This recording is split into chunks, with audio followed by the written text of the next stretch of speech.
You're inside the press box. Christian FM Sports presents Inside the Press Box, where we discuss all sports from our favorite high school team to college and pro. Here's your hosts, Paul Tipton and Gary Paris. Vero Nation, hey, glad you joined us inside the press box. Vero Beach earns another win. This time it's against Martin County, 40-3. You know, there's some question marks going into this ball game. How good is Vero Beach? You got a team that is undefeated, and it was a matchup of undefeated teams. One of four teams that were playing each other with undefeated records. And, of course, as it happens, two teams get to walk away still claiming undefeated, while two teams got their first loss of the season. If you're a Vero fan, you're loving the fact that your team is still undefeated, and they got a primetime matchup coming up against the lone undefeated team in this area in Treasure Coast. We'll talk about that in just a minute. Gary Paris, it was a fine ball game for Vero Beach. Maybe a little bit of a slow start, but finally got things clicking, and it starts with that running game and Mr. Bobby McMillan. Well, you know, Paul, you said it best about two teams going into each other, and you look back at it and you analyze the Vero was 2-0 and Martin County was 2-0. Vero had played two teams that had not won a game. Martin County played two games and two teams that had not won a game.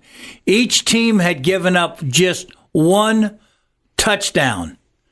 Ours was a special teams touchdown, and Martin County's was a touchdown. So when you evaluate and you look at it, you say, well, how good is Martin County? Because they've played two teams that haven't won. How good is Vero Beach? So, because we played two teams that hadn't won. So this was going to be our barometer of our game to really measure how well we really are going to stand out this season to give us a chance. Well, it was no match, and it was one of the reasons was Bobby McMillan. Yep. Our running game was able to get established. Bobby went for 150 yards. Actually, 140. 140 yards, yeah. All right. 140 yards and about three quarters because he didn't play most of the third because of the running clock. Right. And he had a fantastic game. And Jackson Nairn, the quarterback, was able to throw the ball and hand off to Bobby. Bobby helped the passing game. The passing game, because of its efficiency, helped the running game. And the offensive line had a really, really good game. Oh, they absolutely did. And that's one of the things I love about when you look at that ground game. That's where you have to start. There have to be holes opened up so that a running back can get through there. There was one really big hole that Bobby got through, and man, I didn't know Bobby had that kind of speed. You knew he was a fast guy, but man, did we see an example of his speed whenever he got through that hole. And I think it was, a 84 or 85-yard run by Bobby, and he got through the hole. It almost looked like he was going to get caught, Gary, and then he said, wait a second, I think I got this extra gear here. He kicked it in and pulled away from defenders. Well, we were last year, we never got to see that speed because he was banged up most of the year. This game, I mean, he gets through. Here comes the safety over to which you think, okay, the safety's the last guy that's got a chance. Well, his angle I didn't think was bad. It's just that Bobby had a gear that none of us had ever seen. Yeah. Because he's healthy this year. And, man, he kicked it in, and what a job he did. And, Vero was it was off to the races, as they say, from there on. Congratulations to the offensive line coach and the offensive line. Great job, not only with the run game, but protecting for passing as well. As Jackson Nairn, 20 of 26, 224 yards, a touchdown, no interceptions. Even Trevor O'Brien came in, was 4 for 4 on his passing and 18 yards. So, the passing game was there, Gary, and it was a great balance. And Jackson had a touchdown dropped. Yeah. Wide open in the back of the end zone. Yep. And so, I mean, that would have been another 40 yards and a touchdown. He threw a beautiful pass. Receiver just could not hang on to it. I think he looked back at the end zone to make sure he was in, and there was the ball right on top of him. And so he had a great game, and again, like I said, with that ability to throw the ball was aided because of the ability to run the ball. See, when you run that ball, those safeties will come up and they'll cheat up to give extra run support. And when you see that happening, then when you throw the ball, you can usually get somebody behind the safeties, as we did at times Friday night. And that's why we had about a 250-yard passing game that night. It was a great job by the Indians. 40-3 with a running clock. Mm-hmm. That's no touchdowns yet, and just no defensive touchdown, Correct. Special teams touchdown. Right. So it was a great game. It made Vero 3-0, and it put you in position. Now the next few weeks you have Treasure Coast. Then you have Fort Pierce Westwood, who's having a really good year. Then you have Central. Mm-hmm. Then you have Clearwater International Academy, which is a private school that goes out and recruits and plays a really tough schedule. And then you got undefeated, one of the top 10 teams in the state of Florida, Osceola, coming in to finish up the regular season. Then we got our we'll know. I think we'll know this week, Paul, on about who we're going to play, and they're doing a draw. I think on the 7th, the blind draw for all the schools. So we'll know sometime this week about who we're going to play, and if we get a bye or who we open up with. It's amazing. We'll talk about that too. But again, it sets up a great game for this week with Treasure Coast. It sure does, and just to put some final touches on the win over Martin County, Gary. The thing that just looking at the numbers, sometimes you get lost in the scope of the game of just how balanced things are. Obviously, it looked like there was great balance between the air and the ground game. But speaking of the air game, how about this for balance? So you got Wendell Bethel, 6 catches for 54 yards and a touchdown. You got Laraldi, who's got 5 catches, 29 yards. Ephraim Floyd, 4 catches, 61 yards. Bobby came out of the backfield for a couple of catches. But then you've got Williams, 2 catches. Tyler Wren had 1 big catch. What I love is, in years past, we've had maybe 1 or 2 receivers that we count on. Especially last year, we pretty much had 1 receiver that we counted on in Dawson. This year, it looks like we can spread the ball around, so it makes it a little more challenging for defenses to just key in on one player, just like Vero could defensively last week against Martin County. Well, the good thing about this offense, it's whoever's open, the quarterback's got to read and get the ball to him. Mm-hmm. James Smith did not catch a ball in this game, but James Smith, his game may be the next game. Right. You just never know. Ephraim Floyd, who plays in the middle, slot position, he and Bethel, who plays a slot, they caught a lot of the slot guys caught. Mm-hmm. Derek Radel is a slot man. I'll get that name right. Laraldi. Yeah. Laraldi, and I apologize, Derek. But Laraldi, also a slot guy, had catches. So your majority of your throws were to the guys inside the slot and out of the backfield. Yeah. That was what was open to the quarterback. Mm-hmm. He was able to read that, and they only had really 1 pass to the outside. Even Williams is a slot man too, right? And again, that he caught a couple passes. So you're again, the slot was the place to find the open receiver in this game because of the defense they threw at us. Next week it could be at Treasure Coast. It could be the outside guys that are doing the receiving. You never know in this offense. So it was a good job, good balance. Yeah, and it's a good point, Gary. I mean, you see where the defense was allowing the open parts on the field, and we were able to see it and attack it. You also saw that, not to pick on the young man, but Tyler Wren had a big-time wide-open catch. He probably could have ended up with, 2 catches for probably close to 100 yards with just that one extra catch. So at times we had opportunities to really go vertical on the field, but as you said, it was a matter of reading the defense, which speaks volumes to Naren and his ability to see the field and attack it. Well, I think his ability to do that has allowed Coach Jankowski to open up his offense a little bit more. Yep. We said the more he matures in this offense.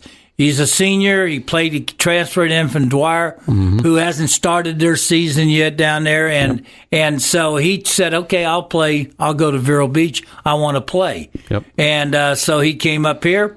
He had to learn this offense, and Coach has kind of brought it into him slowly, allowing him to be able to consume what he can, make all the adjustments that he's making, and now he's installing more and more. You could see it. The more he would install. We had those little rocket and laser passes, little shuffle passes. We see more of those in this part of the year than we did a lot of times. A lot of teams have made those adjustments, but you got speed in your slot formations. You can do that. But I was really impressed with the way Jackson controlled his game. Yeah, it was definitely impressive to see, and we talked about this. Pretty much you could see this almost from game one, the command and control that Jackson Naren has of the offense. And, of course, ground game can help set up the pass game or vice versa, and so that's why it's so important and crucial to have balance on your team and on your offensive unit. Defensively, Vero did another great, outstanding job. That sets up the stage now for the matchup that we've had circled on the calendar since the final schedule came out, and that is Treasure Coast. This is a battle that's been going on for several years. Coach Irvin Jones has yet to beat a Lenny Jankowski team. So is this the year? It could be. I tell you what, this is going to be a battle for sure. You got a team in Treasure Coast that's averaging close to 50 points a game. They're putting up some sizable yardage as well. And hey, oh, by the way, it may not be a lot, but they have finally added in a passing game to that running attack that has been so lethal, GP. Well, that makes them even more dangerous is the continuity of the game they have. I mean, their coach says, okay, hey, I got a kid that can throw the ball a little, not only did he Turk Watkins is a good runner, but he's also a halfway decent passer, and his ability to find the wide receivers out there is amazing. For them, when I say this, they're a what I call a midline draw. I mean, a team that runs with the midline. The quarterback reads. He takes a direct snap. He reads. He has 3 options. He can either toss it, hand it off, keep it himself, or throw the ball to an outside receiver, which they haven't done any of the outside throwing the last few years. They've added that this year, so they're really a run-pass option type team now, and that makes them more dangerous. They got a big line. They don't mind overloading it. They'll tell you what they're going to do, and your job is to stop it. Yep. And teams have had a hard time stopping it the last few years. Yes, last year we just outscored them. It was a battle of outscoring them. We just they couldn't make it. Well, we outscored them, but thankfully our defense or special teams, I guess, really stepped up on those 2-point conversions and shut them down. Defense did a great job. Yeah. I mean, they were 0 for 5 on 2-point conversions. And it still came to an overtime event for Vero Beach to win. Yes. And so, I mean, this year, they're the favored. I mean, even though we're playing in Vero Beach, they're the favored by many of the experts in the game. Will tell you that this is probably Irvin Jones's best team. His ability to throw, his defense, his offense, and it puts them as in the driver's seat to win the game. But they got one thing they got to remember: they're playing Vero Beach. Well, that's and true. Vero Beach doesn't like to lose. And coaches, we got one of the best coaching staffs in the area, where we got bright coaches, and having been around these guys like you and I have, and as a JV coach, I get a chance to watch and learn from these guys. It's amazing the things they really, really spend a lot of time studying and trying to put the right people in the right place. Robert Leslie's defense is done. He's done a fantastic job over the last few years of getting his defense in the right place at the right time and being in the right place at the right time on almost every play. And so with Lenny Jankowski's mind with offense and Roberts with defense, boy, this ought to be a fantastic game. Yeah, I expect it to be a fantastic game. And fortunately, by the way, we finally got word. We kind of knew this might be coming, but we weren't allowed to really say anything about it. But the county has said that it's okay. They're going to add in, there's 500 additional tickets that'll be available now for seating. So that definitely works in our favor. I don't know if anybody had any influence with that decision and the timing of it for this game, but I'm glad somebody was saying, you know what, it might be good if we have a few more fans in the stands for this game. Yeah, you'll see that Treasure Coast will get probably a couple tickets per boy, and then the balance will go to Vero Beach to their loyal fans in this game, which is good for the boys, good for the cheerleaders, mm-hmm. And so I'm excited for Vero Beach. The next 6 games are at home. We've made all of our road trips, and now we're back at home. So it's nothing like playing at the Citrus Bowl. Yeah, it's going to be nice to be back home for sure, Gary. As you almost laugh sometimes because we don't really travel all that often, but to have back-to-back weeks where we've been on the road feels like it's been a lifetime since we've been at the Citrus Bowl. So it definitely will be good to get back home and enjoy that home stretch of what's left of the season. And then like you said, we'll find out sometime this week who our first round playoff opponent will be. Will we even have a first round? Maybe we get the luck of the draw and Vero Beach gets a bye week first time out. That's like having an open date for injuries. I mean, you love that time of the year. You love having that open date that you can, have. Now, we do, I don't know if we're 6 weeks in a row or if we have. Well, we got 5 games remaining on the schedule. 5 games, I'm sorry. Yeah. And I don't know if there's an open date. No, I don't think so. I think it's all 5 games in a row. Yep. So 5 weeks in a row, and then you're looking at. I guess what I was counting was a play-in game. Everybody gets a play-in game.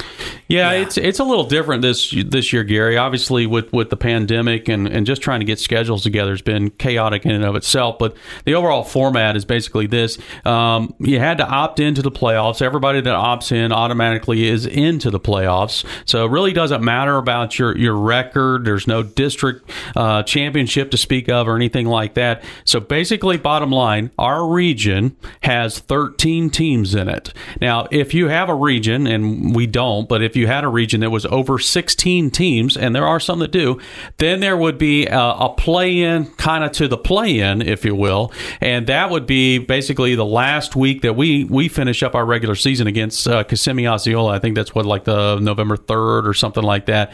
That's when the first play-in game takes place. Then the following week is what you're referring to, GP, is the play-in game right. That then kind of like will establish what we've always known as the brackets, and then that will put us down to the 8 teams that would be in the bracket. It's a single game elimination is what it is, right? And we'll find out. It's a blind draw.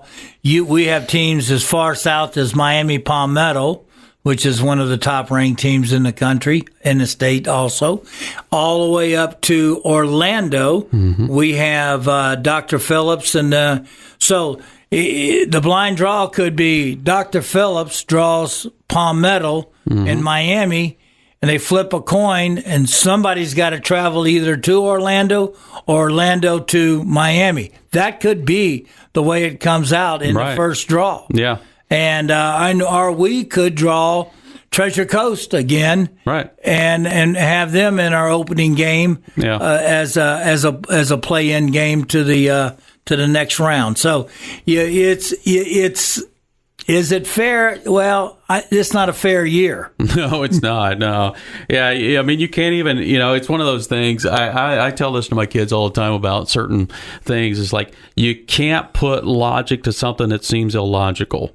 And this is kind of where we are right now. Is they're just trying to figure out, and they being the state, they're just trying to figure out what's the best way to handle this. And I don't know, Gary, that there is a perfect way to handle this. So you just got to take what's given to you, almost like playing quarterback here. Take what's given to you and attack it. And so, I know Coach Jay, he's just going to wait and see, okay, when do we play? Let's just go.